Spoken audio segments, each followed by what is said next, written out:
A very happy and Merry Christmas to everyone and all of you, but particularly those that have come from a distance to be with us tonight. We're most happy to have you here on this warm Medford evening. When we consider the well-known Christmas story, which we've just heard again, and which we see represented here in the creche in the front of the church, we think of those people that are included, all those that are included in this story. Jesus, of course, the son of Mary and Joseph, the shepherds, the kings that will come in time. They're over there on the side making their way here even now as we speak. We think of all those that want to be close to the Christ child and come to get there, to be near him. And sometimes it's worth thinking of who's not there. And have you ever thought of what Christmas is like for the devil? What is Christmas Eve like for the devil? I say that because there's a Mexican custom of what's called the pastorela, and it's a drama that's enacted with characters, and especially for children. Children get a great kick out of it, but I found myself getting an even bigger kick than the children did this year. And this drama shows Satan at the beginning. He's dressed in red, and he has big horns and a big trident. You can easily identifiable as Satan. And he says that he's heard these rumors that there's something happening in Bethlehem. He says, I don't believe in this for 1 second. He says, but I take my precautions nonetheless. He takes these precautions just in case something's happening. And the whole point of his precautions is that to keep people from going to Bethlehem, just in case, to keep people away from Bethlehem. And so what he does, and this is enacted in the drama, is first of all, he has his minions, his little devils, go out and change all the road signs. So that if the sign says Bethlehem this way, they point it that way. And if it says Bethlehem this way, they point it that way, and so on, so that everyone will take the wrong road and get mightily confused and give up and go home. That's one of the steps he takes, one of the precautions he takes. And the other one is to keep things as dark as possible. As dark as possible. He goes around to all the houses in the area. He wants to make sure that there are no fireplaces burning, no lamps lit, no house lights of any kind. So it's completely dark all the way around. And then in addition to that, he spreads a very dense and heavy fog throughout the region so that you can scarcely see your hand in front of your face. All of this to make it very difficult, if not impossible, for anyone who wants to go to Bethlehem to get there. And, of course, the shepherds come along, the characters, and they have various adventures in this darkness, and in some of them take the wrong way, and they practically go off a cliff, and other ones get confused in the fog, and Satan comes in the midst of the darkness, performs several magical tricks on them and gets them suspicious of one another, fighting with one another, virtually separated from one another. But in the end, they all get there. All the shepherds make it to Bethlehem. And why is that? In a word, it's because of the triumph of the light of Christmas. Satan is unable, with his best efforts, to keep the light blocked out. And the way to Bethlehem opens up, clear and easy for the shepherds. It's an interesting thought that the one who is not here and who will not be here does not want you to be here either, or me to be here. He didn't want it 2,000 years ago, and he doesn't want it tonight, and he doesn't want it next year. One of the main things he wants to do is to keep you from coming to Bethlehem and to keep as many as possible from doing that. He will reverse the signs.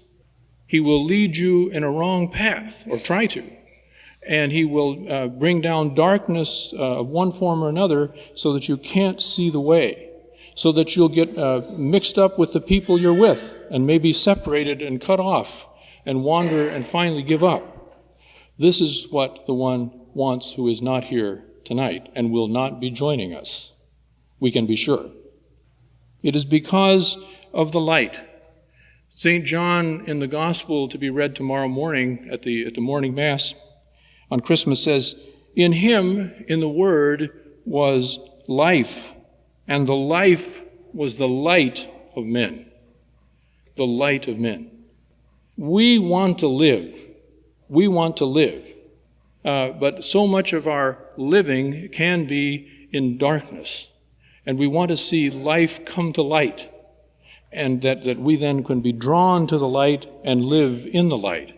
And that is what happened 2,000 years ago in Bethlehem. And that's why we want to go there. We want to come close to the light yet again. In the light shines in the darkness, St. John said 2,000 years ago. It shone in the darkness of the Roman Empire, in the Mediterranean world, in the darkness of pagan confusion and hopelessness, and it still does. It shines in the darkness. That's why all around the world this night, all around the world, people are going to Bethlehem.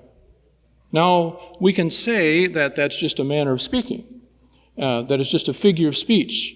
And it can be, of course. It's possible just to come to Christmas Mass just because that's what we do, go through the motions. But those who have faith literally want to go to Bethlehem with the shepherds, want to kneel down with the shepherds and marvel at the Word made flesh. Word made flesh for you and for me. The Word was made flesh and dwelt among us. The light shines in the darkness. And St. John goes on to say, and the darkness has not overcome it. This was his experience early in the Christian existence, in the first century of Christianity.